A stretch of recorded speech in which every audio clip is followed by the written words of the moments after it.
Are we up? Is this it? Yeah, we're going. Hey, everybody. Welcome to the Dynasty Pros Football.com weekend warm up. I'm your host, Brendon Booth at Big Boned FFB. With me, as every week, is Mike Lindberg, aka Mike Grindberg at FF Canuck 99. In the interest of brevity, let's get this thing going.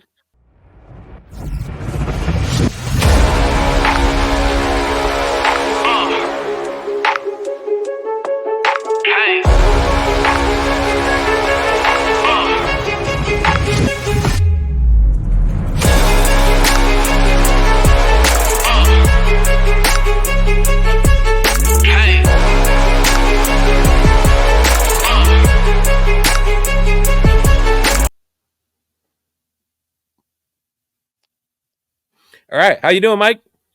I am doing good. Refreshed after slaughtering I took in my fantasy football leagues this weekend. I took a beating with all those late injuries I came in, but I am refreshed, ready to go, and looking forward to the warm-up.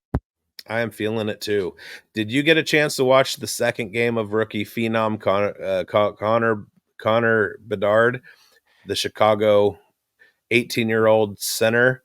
Did you see his behind the back pass, and then he comes down around in the crease for the wraparound goal for his first career goal, and now he's got 2 points in 2 games? Are you kidding me? He's 18 years old. What are we doing here? He is the phenom. That is the next Connor McDavid. So we'll see what happens there.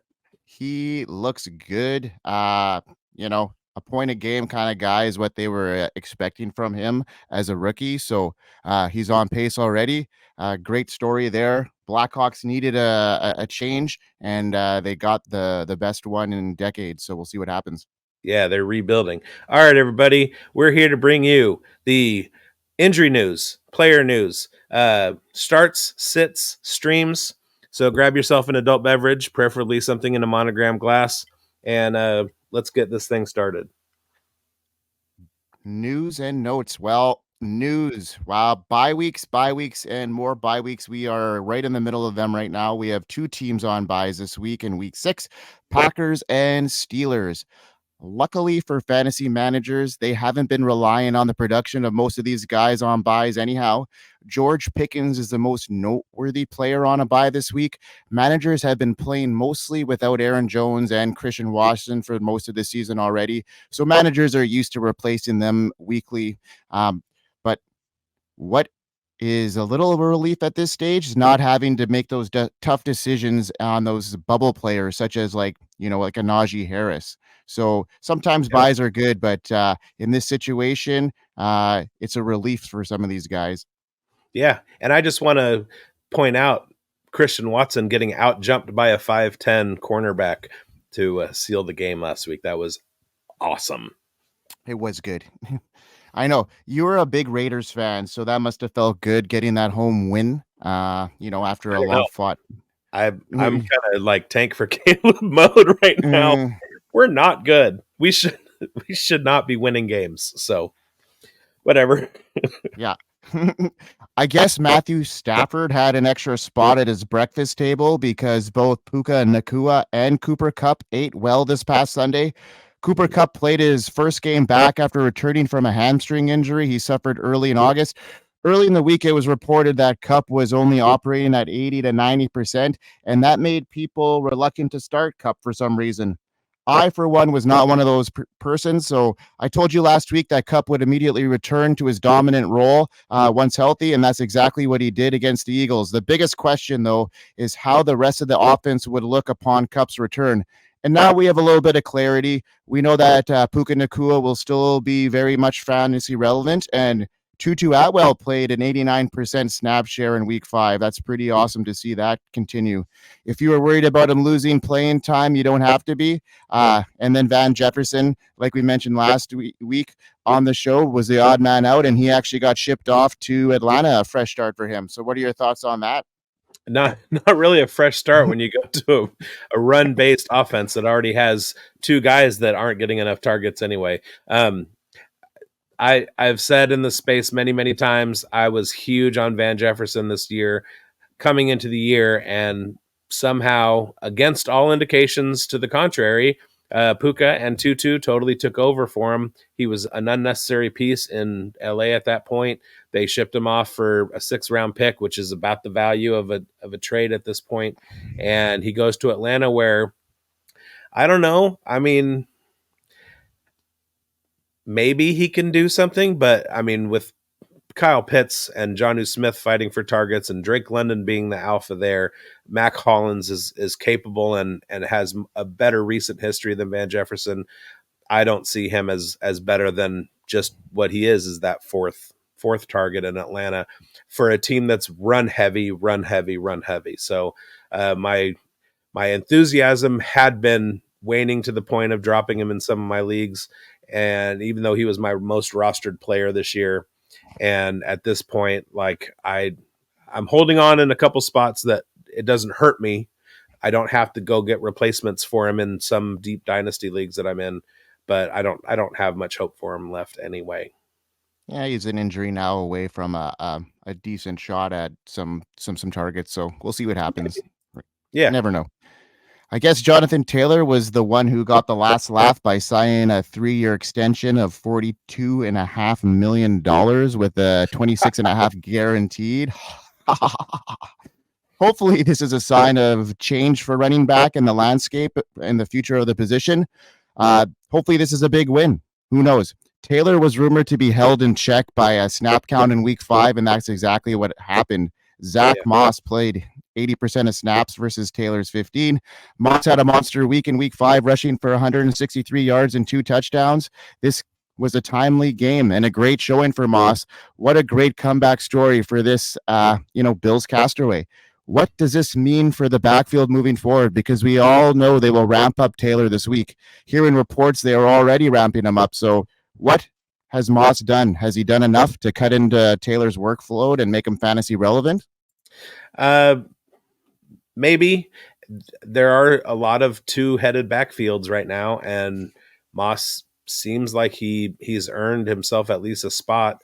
But we've seen Jonathan Taylor be the do everything back, so he could completely take over, give him 15 to 20 touches a game, and Zach Moss slides in, being efficient with 5 or 6 to 10, kind of like a Bijan Algier situation. Yeah, I agree. I think that, Taylor should start emerging right away once he starts ramping his stuff up. Maybe take another game or two, but I'd say by, week, after their bye week for sure in week 11 there, like he's full systems go after that, especially if the Colts are still in a hunt, and it looks like they will be. They're fighting hard. They got a good team, and even though they lost Richardson, they are still they're still pretty formidable. I think that benefits Taylor as well. So Taylor and Moss, Yeah. both. Yeah, agreed. Traditional game with Minshew as a pocket passer, they'll get more touches than if Richardson is running using his legs. Yeah.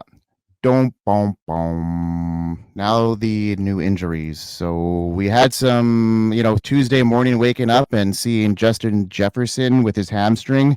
You felt it through the crowd at US Bank Stadium on Sunday when Jefferson went down with a hamstring injury. In a one-score game, the Vikings could really have used him in that fourth quarter, as they were pretty much in that game the whole time versus the Chiefs. It was reported early Tuesday morning that Jefferson will be placed on IR and will miss at least 4 games with his hamstring injury. A crushing blow to all fantasy teams. Hopefully, it's just a 4-game stint for Jefferson. We have to look on the bright side here, because we're glad it didn't happen during the fantasy playoffs.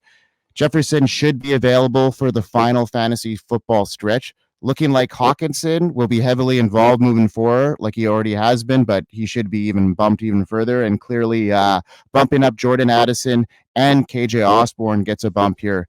But don't forget about Brandon Powell. He will also see an increase in usage. So a lot of variables here, like with Cousins maybe on the move. Who knows what's happening there? The Vikings are a question mark. So who knows what's going to happen when they face Chicago this week? I still see a good 10 targets apiece going around for the top 4 receivers. Brandon Powell moves into that. I hit him on the waiver wire all over the place. Spoiler alert for a little bit later on in the program. And yeah, Addison looks to kind of take over as the alpha. We kind of knew that might be a scenario that came to fruition when we were looking at him in rookie drafts. Didn't hope for it because of Jefferson. Um, and yeah, this I've had some conversations with some people about the state of injuries this year, and for the first few weeks of the season, I was like, this just happens every year, and this is different. There's something something going on. I don't know if it's bulking. I don't know if it's the lack of a preseason game. I don't know if it's lack of contact in practice that's like not keeping the muscles live. But there's so many injuries. And I mean, in one league that I'm in alone this weekend, I lost Jefferson, Devin Chan, and Anthony Richardson from the same team. Fishbowl, I lost James Conner. And that was just like this weekend. Not to mention Gibbs, Aaron Jones, Dave Montgomery was out for a while. Eckler's like fighting to get back. Jonathan Taylor's been hurt. I mean, the list goes on. T. Higgins, Jalen Waddle, like so many guys. It's ridiculous. So hopefully we get a little balance in the rest of the season and we stop losing guys so quickly. Well, we might have to start doing an active report, not an inactives report. We'll just, name off the guys that are actually starting this week, and we'll say, hey, we've got these guys starting, and go the opposite way because that's what Great it's idea. looking at. Yeah, right. So, like you said, another one that bit the dust there. So after waking up and seeing Jefferson go on IR, I see another report. Devon Chan injury kind of went under the radar on Sunday. Actually, it wasn't until Monday morning that we found out that Achan was even injured. Achan was placed on IR Wednesday, and just a crushing blow because he was the RB2 overall in PPR formats, and he didn't even really play in week 1. So can you imagine? Tuesday was a doomsday. We'll call it Tuesday, the doomsday for injuries. And this one hurts almost as much as Jefferson. Raheem Mostert will continue to be a must start. Jeff Wilson should be involved as soon as he is ready to go, which is looking likely it'll be this week. Salvan Ahmed and Chris Brooks could also play a role in Achan's absence. We are surely going to miss those monster runs for the next couple of weeks. Here's to a speedy recovery to both him and Jefferson. Yeah, I've been picking up Chris Brooks. I don't know why. I just have a feeling. I saw in one of our leagues you did too, and immediately I picked him up yesterday. Today I got an offer for a late third rounder for him in the 2024 draft. I'm not going to take that, but if any of you out there get offered a 24 third rounder for Chris Brooks, smash accept, smash accept, smash accept. He's a waiver wire guy. I countered back for Rashee Rice, so we'll see what happens. Well, good luck with that. Thanks. Hopefully you get him up. Another Doomsday Tuesday, we'll call it. James Conner knee is expected to miss multiple weeks. He suffered it in the second quarter in week 5 versus the Bengal and is now headed to IR. Another big name headed to fantasy managers' benches. Keontae Ingram was number 2 on the depth chart heading into this season, but was injured in week 5. So the third stringer, Amari DeMarcado, came in and filled in decently, running 10 times for 45 yards and a touchdown. DeMarcado should get the start, and Ingram is still sidelined in week 6 with his neck injury. If both of them are playing, look for a split backfield with the hot hand getting the most run. Did you snag any of these guys off the waiver wire this week? Or any of them startable? Asking, for a Connor owner.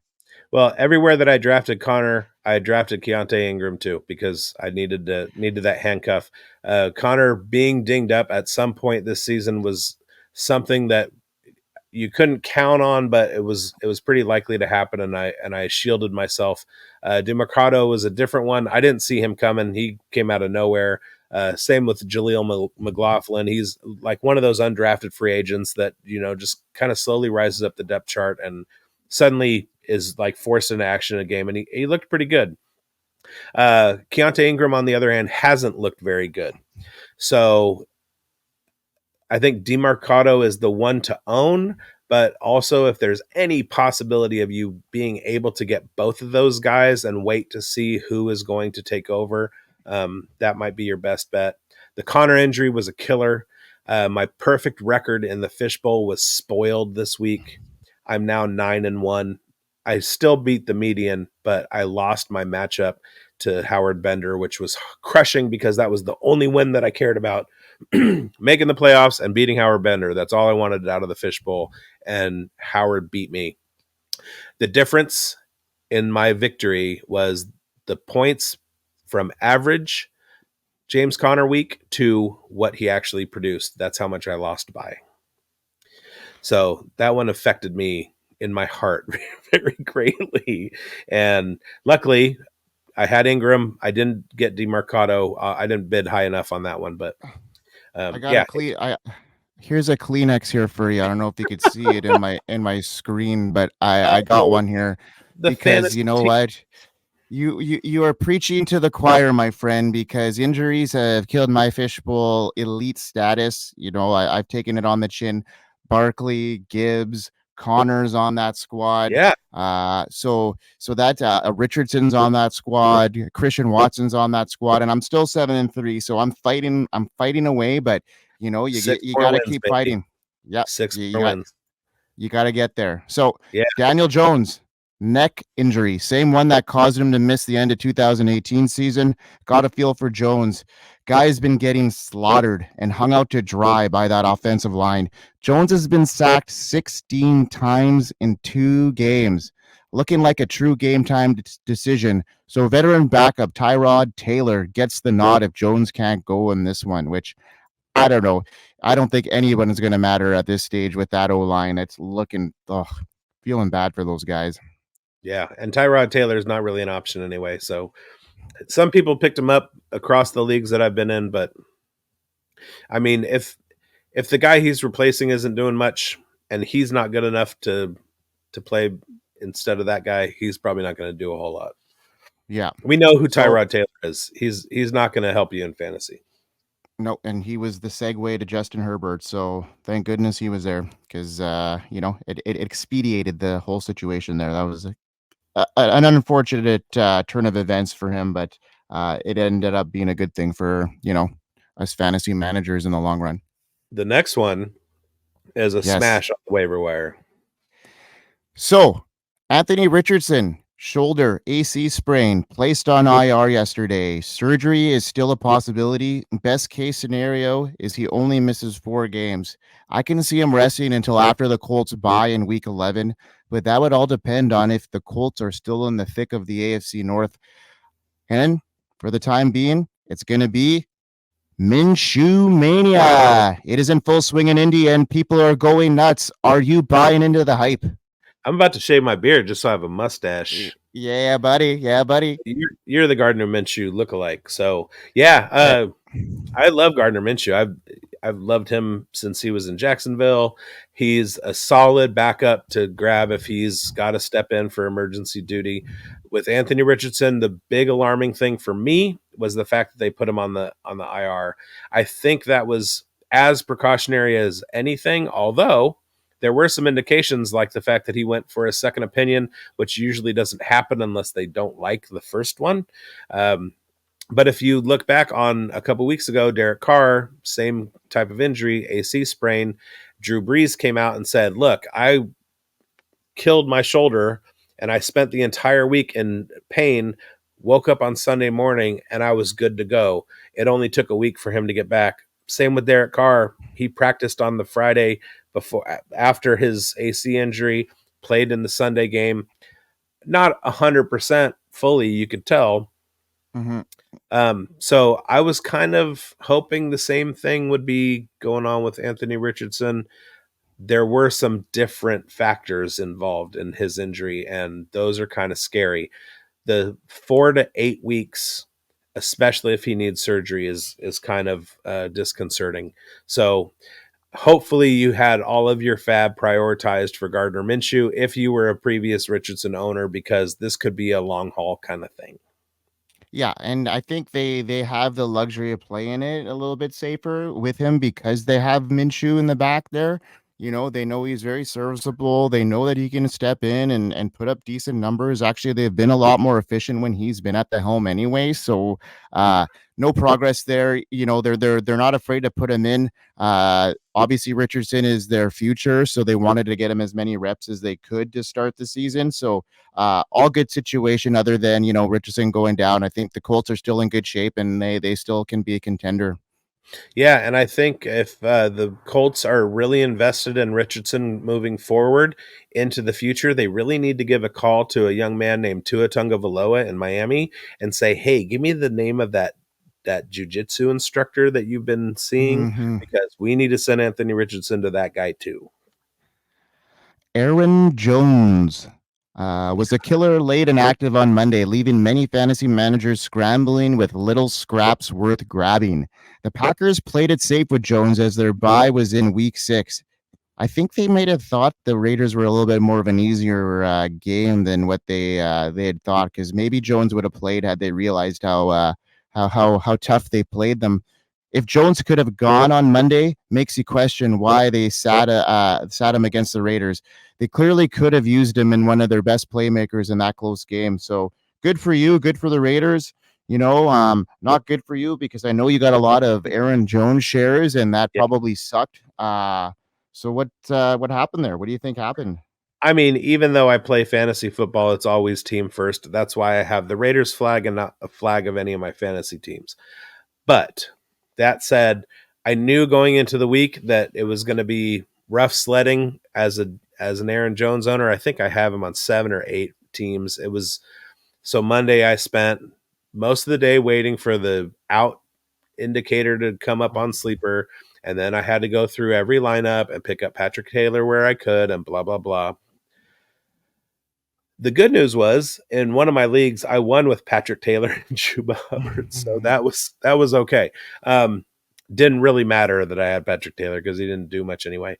But yeah, indications from Aaron Jones were that he wanted to play the next week after his injury, but the Packers just haven't let that happen, and they don't like what they see whenever he goes out pregame and shows what he's got. So I think the injury is a little bit worse and more lingering than what he originally thought. And the more a guy stays around in the league, I don't really have many other choices just because of the injury landscape. Mechie, I've been waiting for a breakout, although other people have been more eager to get him, so I don't have any shares at this point anyway. But I mean, I love CJ Stroud. I think everybody has a spot in that offense, and if you can get one of those guys, go for it. No kidding. Okay.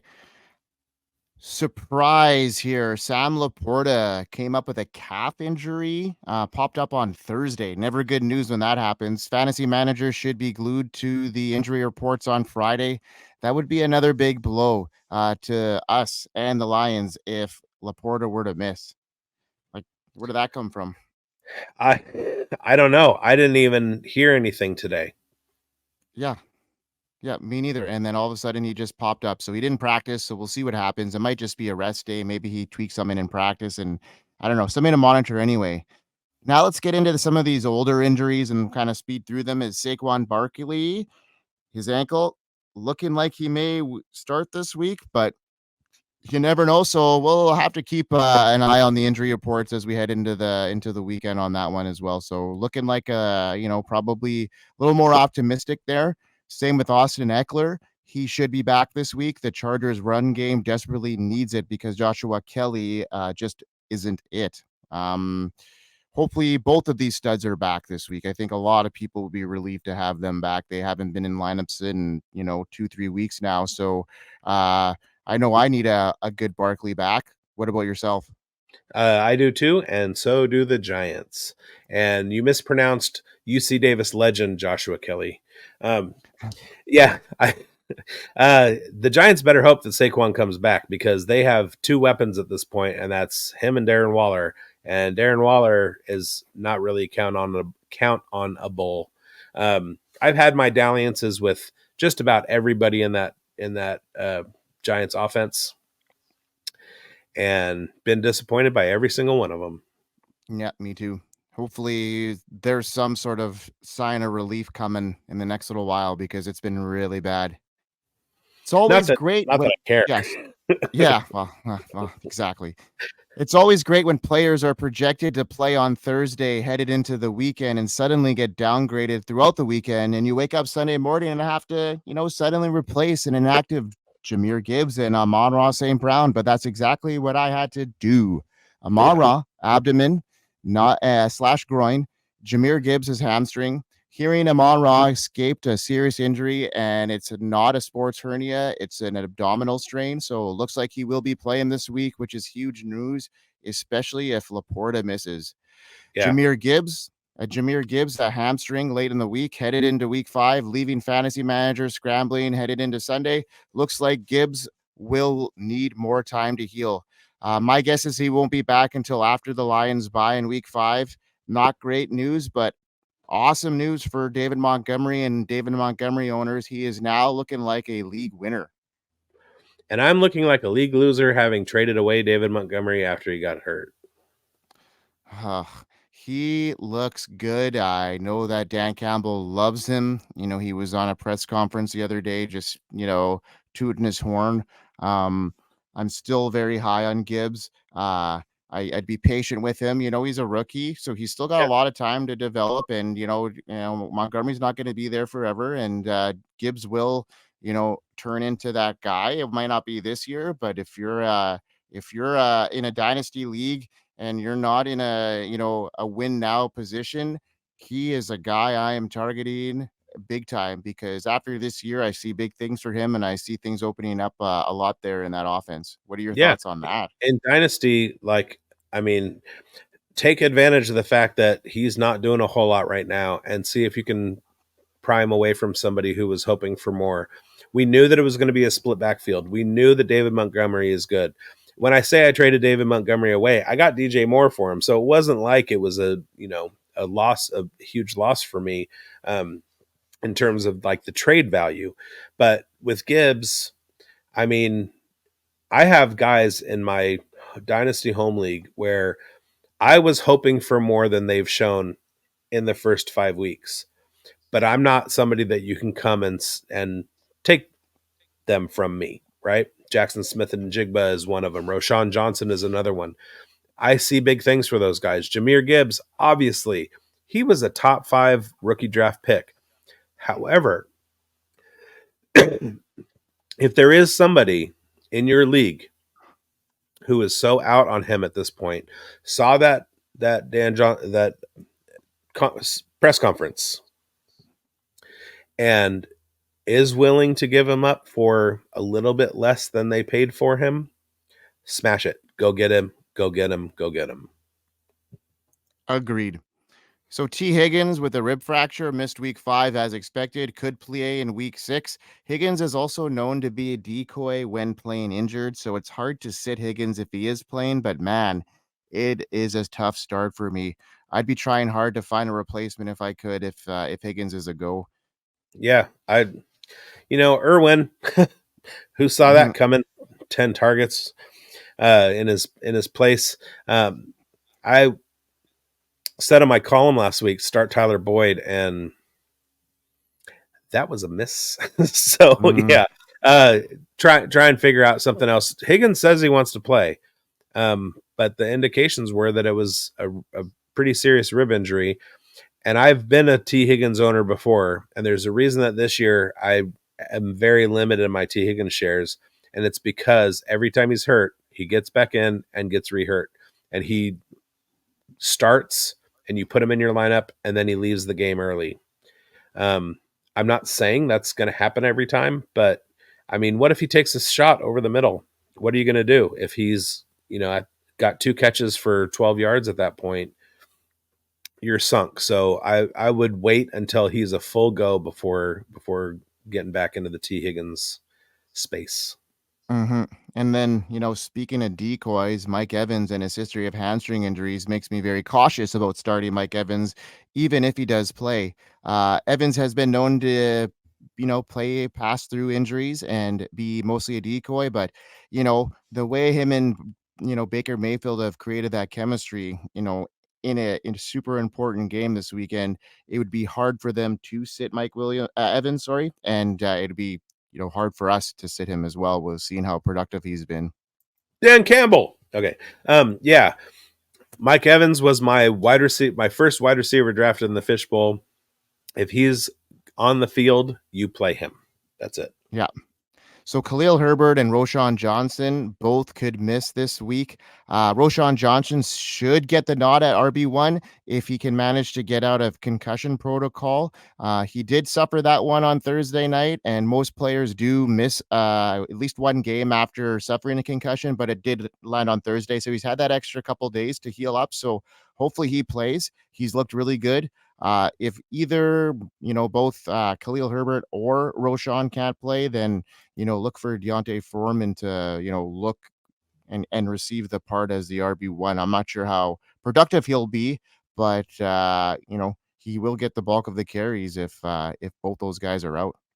I'm praying for a limited practice for Roshan tomorrow and getting cleared on Saturday or Sunday. I need him so bad.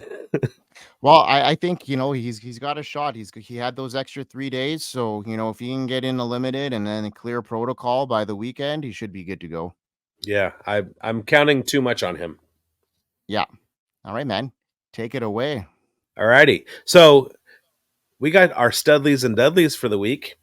I got a personal Studley that I'm pretty proud of. I've been battling back and forth every week with Breece Hall. And last week I said start Breece Hall. And what did Breece Hall do? He richly rewarded me with the RB3 finish. He's a must start rest of the season, period. Breece is back. Let's get it. Great call, man. That was awesome. Big ball, Brandon Booth. Love it. So my Studley call last week is I told people to bench Najee Harris. The game turned into a game that Najee should have actually done well in. I wasn't expecting the Steelers to win that one. Even in a positive game streak for Najee Harris, he only managed 37 yards, posting a season low 2.6 yards per carry and only caught one pass for 3 yards, totaling a measly 5 PPR points. Is Najee Harris droppable in shallow leagues? Yes. Crazy Yeah. to say that, eh? It's been apparent from last season, looking at the analytics, that Jaylen Warren is the running back to own in that backfield. And Jaylen Warren has outscored Najee Harris. The fact that Mike Tomlin and Canada keep giving the ball to Najee Harris is a burr under the saddle of just about every fantasy owner of Jaylen Warren, similar to Kyle Pitts owners. I don't see how Najee Harris is even startable. And if somebody's not startable and there are waiver wire options of some guy who just lucked himself into a job or earned one, I don't see how you prevent yourself from moving on from Najee at this point. Yeah, for sure. Agreed. All right. Okay, Dudley's our dun another Doomsday Tuesday type scenario. Let's go. And in the interest of self-preservation, I'm going to leave this up to you, the viewer. I absolutely nailed starting Breece, and I said sit Tony Pollard. Nailed that one too. But my other calls, they were kind of up for interpretation. So I'm not trying to hijack the spirit of the segment where we choose one Studley and one Dudley. But my other starts were Tutu Atwell and Josh Dobbs. They finished on the fringes in the low level of flexes. And then I said to sit Trevor Lawrence and Tank Dell, and they also finished around the same level of low end flexes. There's some middle ground where you could call them all hits or you could call them all misses. The point that I'm trying to make is that not every call in fantasy football is black and white. And sometimes the hits don't really help, nor do the misses hurt you. So I'm going to take it on the chin with Tutu and Dobbs because I said to start them, and they didn't finish where I had hoped they would because of game circumstances and Tank getting hurt and blah, blah, blah. But don't forget that sometimes everything is not as it seems, and you can have a guy who's a sit that scores 12 points and a guy who's a start that scores 12 points, and they'll both finish in that wide receiver 4 area, which is still flexible, or a quarterback that finishes as quarterback 22, even though you said to sit him. It's not terrible, but he's still in that conversation. So that's just my thing for this week. Yeah, and not like you said, not everyone's going to be black and white like my Dudley call. It's pretty black and white with mine. Sitting Brock Purdy this week was a Purdy dumbass and full Dudley call on my behalf. So sorry, folks, on that one. Purdy had his best game of the season against one of the league's best defenses. I felt foolish after his second touchdown pass. Can you imagine how I felt after he threw his fourth? Pretty sure Purdy winked at me through the TV after he threw that pass to Kyle Juszczyk. Purdy is the real deal and is looking more and more like he will finish 2023 as a top 10 quarterback. So sorry, folks. I do know how that felt because it felt the same as me not starting Kittle anywhere and watching him score 3 touchdowns. So, all right, let's get into the starts and sits for the week. My first start is going to be a sit from last week. I'm starting Ramondre Stevenson. So Ramondre faces the Raiders defense that basically funnels the run game. They're 23rd in rush yards allowed. They're 11th against the pass. So obviously they do better in the pass defense game than in the running game. They're not prolific scoring on offense. They're not a high volume team. So this game should be kind of a grinded out, low scoring affair. Pretty close to what we saw with the Packers game on Monday night. Stevenson has only averaged about 8 PPR points in the last 4 weeks, which is terrible, but I know that you invested quite a bit of draft capital in him. He was an RB2, an RB3 in a lot of circles. If he can get right against the Raiders, which we're all hoping for, he can put one in the end zone on top of his 8 points. He can finish in the top 24. If he can do it against the Raiders. He's a start for me, dog. Okay, well, hopefully, man, because it's slim pickings there. Like 3 points in 2 games, not great for the Patriots, but we'll see what happens. I'm hoping for a What do you do if Ramondre. you have Ramondre Stevenson giving you 48 total points after 6 weeks? Like, Exactly. what do Yeah. you do? I know. Well, hopefully your call is right. That's another big ball Brandon Booth call. So Hollywood Brown for me versus the LA Rams. I'm starting Hollywood Brown versus the Rams. Brown has quietly put together a solid 3 games in a row. Josh Dobbs has looked good and has made a bunch of the Cardinals fantasy relevant, especially Brown. Brown is averaging 8 targets per game. Now they get their division rivals, the LA Rams, who just came off giving up a 100-yard game to both Dallas Goedert and AJ Brown.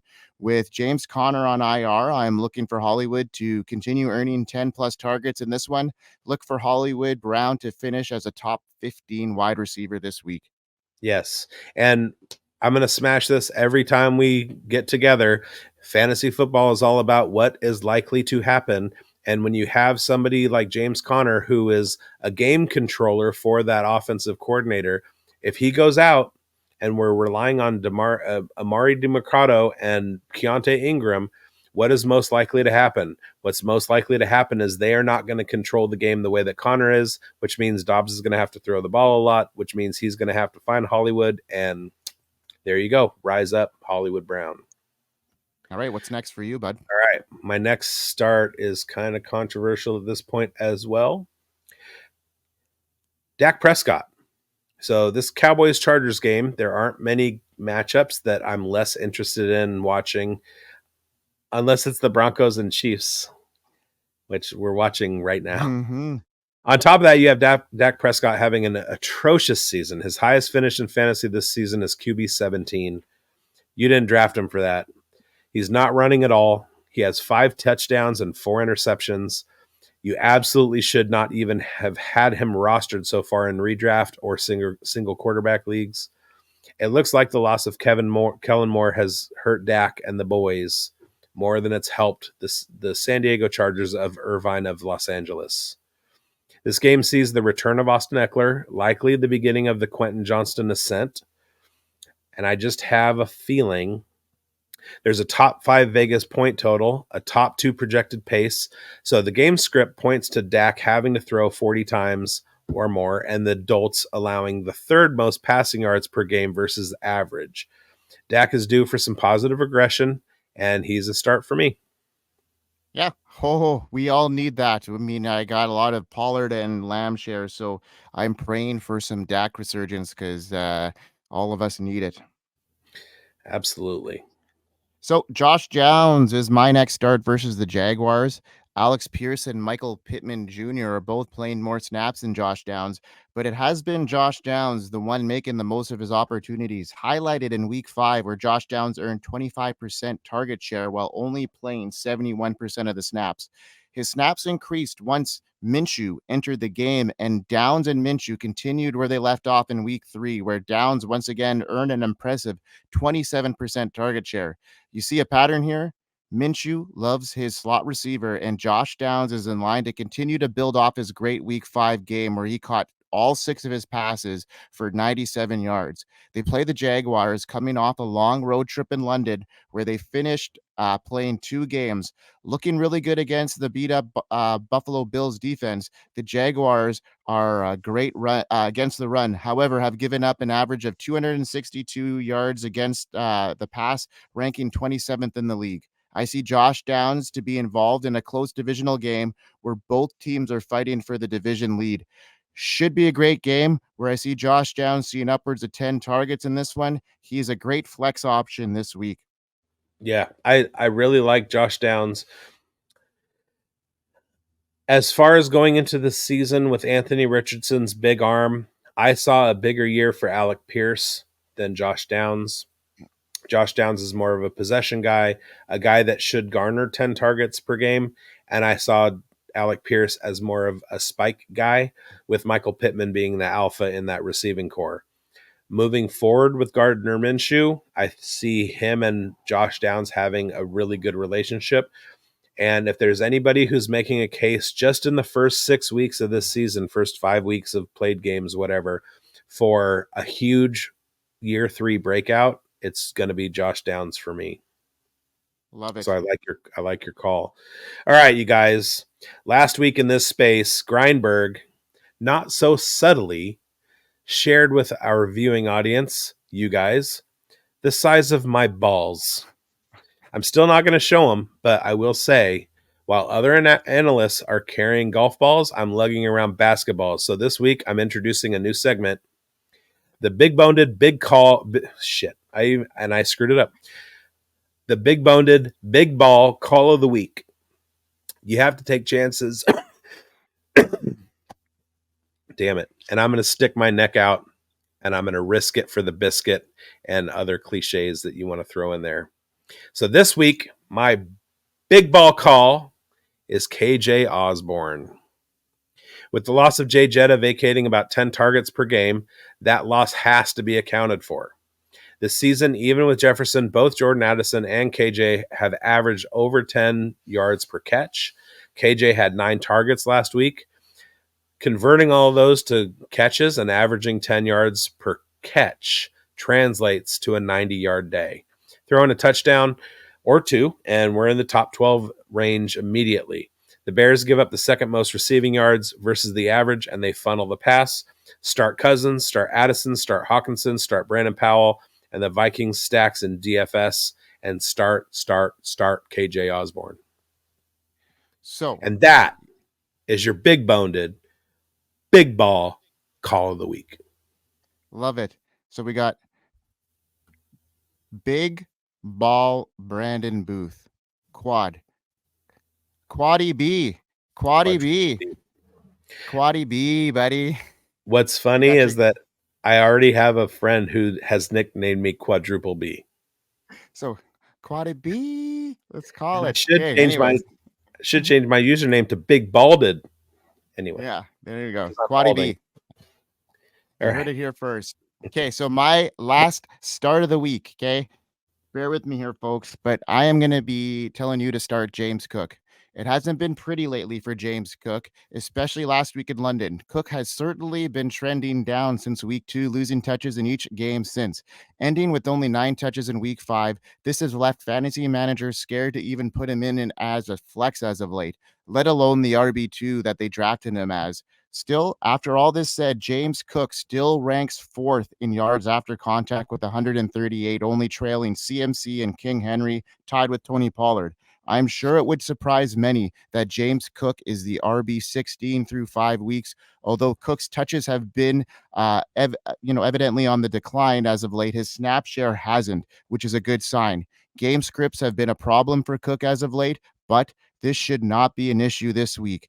This is James Cook's juiciest matchup of the year, where the run game surely won't be scripted out at home on prime time Sunday night against the awful New York Giants. The Giants are the 3rd worst team in the NFL versus the run, allowing an average of 150 yards per game, an average of 5.3 yards per carry. Cook isn't in the perfect Cook is in the perfect spot to smash, and I can see him creeping up into the running back 1 range this week. So hopefully a bounce back for James Cook. Yeah, let's hope so.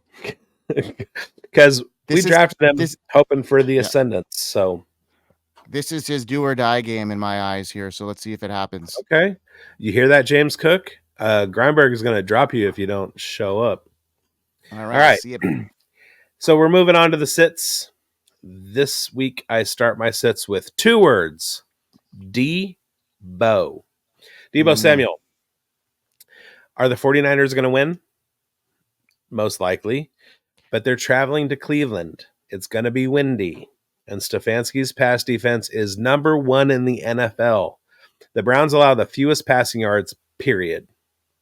It should be a good game for McCaffrey and Jordan Mason. But don't worry about Brock Purdy. He'll be fine in Superflex. He's got McCaffrey to throw to. But the trio of Ayuk, Debo, and Kittle is going to suffer. They're hard to pin down as it is. But there's a different stud every week. But when Ayuk and Debo are on the field together, the steady target share from Ayuk hurts Debo rather than the other way around. So Debo also has nagging injuries, it seems, at all times. But is it possible Debo breaks one and finishes with a high yardage total and a touchdown or 2 on low targets? Yes. But I'm not feeling the Niners receiving core in this one. I think it's going to be a really low-scoring game in Cleveland, and I'd rather go with a better matchup with somebody else than Debo this week. Yeah, you're going to see a very repetitive pattern here when we talk about this game in the sit section here, because my next sit is depending if he plays or not, because there was some optimism headed into the week that Deshaun Watson would play versus the 49ers. Coming off a bye, versus the Browns had a good week to prepare themselves in their toughest game so far this season against the San Francisco 49ers. Watson is coming back after missing week 4 with a rotator cuff injury and is still highly questionable to play. A true game time decision, and is really a big risk even if he does play. Watson had his best game of the year in week 3 as a passer, throwing 292 yards and 2 touchdowns. If you drafted Watson, chances are you drafted him as your your QB1. The 49ers have yet to let a QB finish as a QB1. The 49ers are the best defense in the league, giving up an average of only 202 passing yards per game, 64 rushing yards per game, and only giving up an average of 13.6 points per game. So the Browns are low on weapons after losing their best player in week 2. So Ford has filled in okay for Chubb, but clearly they are a different team now. Look for the 49ers to make Watson's day very uncomfortable. I'd be looking to stream a quarterback this week. I'd be looking to start guys like Baker Mayfield, Sam Howell, Josh Dobbs, and even Dak Prescott. Your start of the week over Deshaun Watson this week. If Watson is active, you should not be playing him at all. Now, did you just say that the 49ers are the best defense against the pass in the NFL? No, one of the best defenses in the league. One of the best. Okay. Yeah. Because my next sit is Jerome Ford. Mm-hmm. It's the same game, and it's 3 in a row from that game. Exactly. Now, I said after the Chubb injury that Chubb was the guy, that Jerome Ford was the guy to own in the Cleveland backfield, and that's still true. and I listed him as a sit against Tennessee, and he zagged when I zigged, and he came out with 2 touchdowns on low touches, only 18 yards rushing, so I wasn't totally wrong. But he now faces the second toughest run rush defense in the NFL. It should be a low scoring game. It's going to be a negative game script for whoever is the quarterback in Cleveland, a dinged up Deshaun Watson or DRP. Once again, I'm willing to get burned by good process, and I'm finding an alternative to Jerome Ford this week. Yeah. I think a lot of us are worried about these running backs with bad matchups, and I think that's just the pattern here. Another running back with a bad matchup is Dameon Pierce versus the Saints. It pains me to add Dameon Pierce to my sit list. Like I mentioned in the past, I know I have way too many Dameon Pierce shares that I'm comfortable with. The big reason I drafted him so much was the word out of training camp from the Texans and Pierce is that he would be heavily involved in the passing game, and he actually has seen less work in the passing game this season compared to last. Surprising, disappointing, and concerning when you consider how often Stroud has been throwing the ball so far to start the year. Pierce's lack of production isn't due to lack of opportunity either. Pierce's 2.9 yards per carry is well off the 4.3 posted in 2022. Now Pierce gets one of his toughest matchups of the year facing the New Orleans Saints, who are road favorites in this one. The Saints' stout run defense, who ranked 9th in the league versus the run, giving up an average of a measly 91 yards per game on the ground. Pierce is another tough spot in this one and will need to find the end zone to pay off for fantasy manager. A feat that he has only done once this season in 5 games. Given the running back landscape, I know it will be tough to bench Pierce, but man, boy, is it ever tough to start him in this one. Yeah. And I'm not a fan. I was looking over your notes. I'm not a fan of your next one either. Yeah. Yeah, I have Dameon Pierce in too many important leagues, and it hurts. It hurts so bad. Yep. All right. My last sit. This one hurts me. Yeah. It hurts everybody. Jahan Dotson. So at this point, and sadly, you shouldn't be starting Jahan Dotson anyway. This week, he faces the underrated Falcons defense. After fully breaking out in the first 4 weeks, CJ Stroud was held in check last week by Atlanta to the tune of a combined 25.2 PPR points for his 4 wide receivers. This week, Sam Howell he's had a good season so far. He's just outside the top 12 in quarterbacks. So in Superflex, he's doing really well for himself. And he's spread the ball around. McLaurin, Dotson, Curtis Samuel, Logan Thomas, they're all pretty close to an equal target share. It's within like 25 to 31, 32, something like that. I think it's 25 for Logan Thomas and 32 for McLaurin. If you include Cole Turner, then the tight end position in Washington is the single most targeted position on that field. And for some reason, preseason darling Dotson has taken the short end in the Commanders' passing attack. He's 7th on the team in yards per target, yards per catch, and catch percentage. So that puts him behind Cole Turner as well. That means he's being utilized differently than he was last year in his very, very promising rookie season, which caused us all to draft him way high. That seems to me like it's an Eric Bieniemy thing. The biggest problem is that his catch percentage has remained totally static. It's in like the mid 50% range. Dotson is regressing, and it's really alarming. He's a buy low candidate in Dynasty, but in your leagues going forward right now, he's a sit until further notice and possibly a drop candidate for somebody on waivers who's going to have more of an impact. So RIP Jahan Dotson. Yeah, I agree. It sucks right now. It looks like that Bieniemy offense is looking more of like a tight end heavy, like they were in Kansas City, and they're using their wide receivers as a spread it out kind of offense. So we've seen it before. Unfortunately, the writing is on the wall. So hopefully, Dotson's talent can emerge, and we'll see. But it's not happening this week or probably anytime soon. So we'll see what happens. Don't spoil My last streamers. Yeah. So my last sit here is Rashad White versus the Lions. Going back to the well that quenched my thirst 2 weeks ago, I'm going to sit Rashad White once again in week 5. Before his bye in week 5, Rashad White finished as the RB21 in PPR formats in week 4 against a good Saints run defense. However, White was in a good spot in the second half to produce with the Bucks up big. He had plenty of opportunities rushing the ball 15 times. However, he couldn't find space as his longest run was only 11 yards, and he finished the day with a 3.7 yards per carry. I'm looking at more of the same in week 6 when White and the Buccaneers host a red hot Detroit Lions team that has been a juggernaut against the run, allowing the third least 68.4 rushing yards per game on average. The Lions have been playing great football and look like they are for real. I think they will continue their hot streak, forcing the Buccaneers to abandon the run early in this one. So I don't know. This running back landscape isn't great, and it sucks even more now having to bench them all too. Yeah.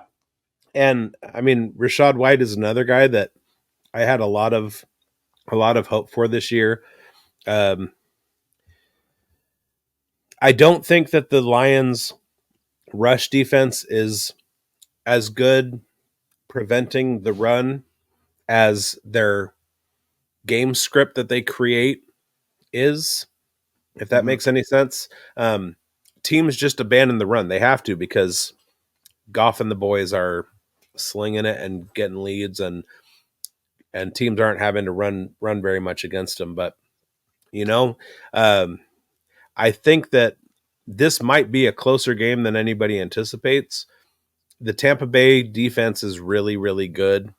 So while I agree with you, I'm not quite as down on Rashad White this week as, I mean, if Baker and if Mike Evans plays, and Baker and Godwin or Baker and Mike Evans can connect for a couple touchdowns real quick, I think that it could turn into a lot of, we knew Rashad White, like Dameon Pierce, is a guy that he's going to need 20 to 25 carries to get to his fantasy numbers. And if he can do that, I think he's going to be okay. But I have a league where I have Dameon Pierce and Rashad White, and your notes, I have them both on the bench this week. So Yeah. we die together, Mike. Yeah. Well, it's a tough one. I mean, I don't want to sit him, but I just don't like the matchup. And there's other guys I saw in there, and I was like, he's not that. Yeah, he's in a position where he's not set up to succeed. So if he succeeds in this one, then it'll surprise me. If you have an alternative, go with it. Yeah. Sorry, I Streamer. was eating the cherry out of my old fashioned. All right, on to the streamers. Now, in honor of the MLB playoffs going at full force right now, shout out to the Rangers, Astros, and the Braves or Phillies. We'll find out later. The D-bags and the LA Bums, they can jump off a cliff. But I'm going to throw a curveball. I'm going to start with my tight end. Then I'm going to throw it to you for your tight end instead of the back and forth. And then you have a go with your first defense and special teams. Okay. So my tight end is going to be Zach Ertz. He faces the Rams, who are a positive matchup against the tight end position. He's been tight end 12 or better in the 3 games that he's had more than 8 targets. The Cardinals should benefit. They should get behind the Rams early. And if Dobbs is slinging a bunch, Ertz could spike. But this week, I'm going to change things up a bit, and I'm going to take 2.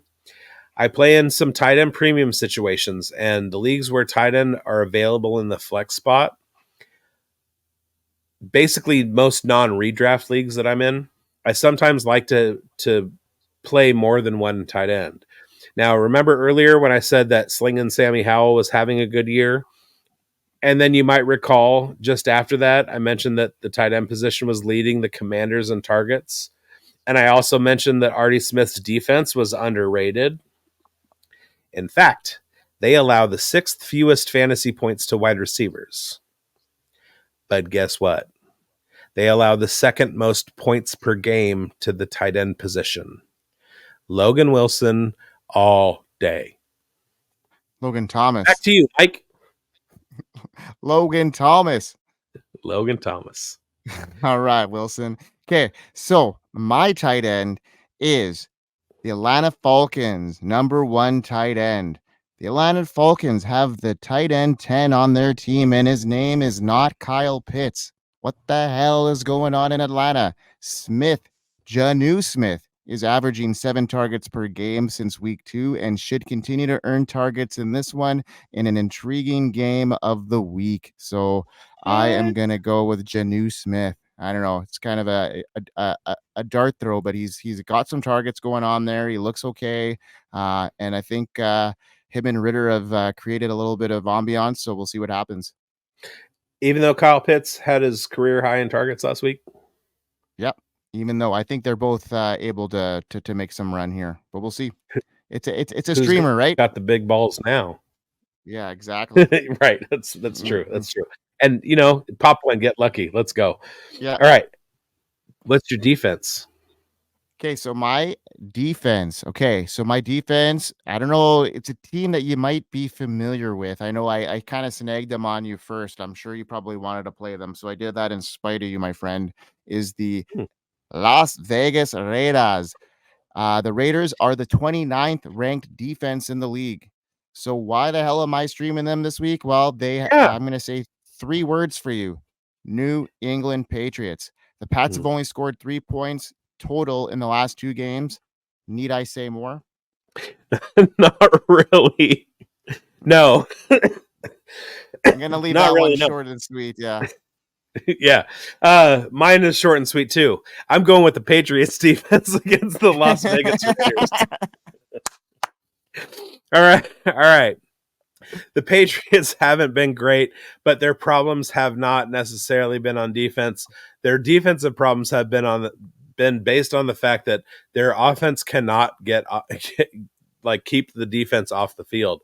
The perfect scenario for that is the Raiders offense. They're not productive. I mean, you talk about one of the teams that is lowest in points totals in the entire NFL, and we're talking about the Raiders. Jimmy Garoppolo is a turnover machine. So unless there's something that happens, I know that it's always a thing with Bill Belichick and his former coaches. He looks forward, and I think that might have been what happened last week, is he was looking forward to this Raiders game because he wants to put Josh McDaniels in his place. I don't think Josh McDaniels has the chops to overcome what the kinds of things that Bill Belichick has coming at him this week. And if the Patriots are there on your waiver wire and your streaming defenses, I would grab them. I would grab the Raiders. I love both of them.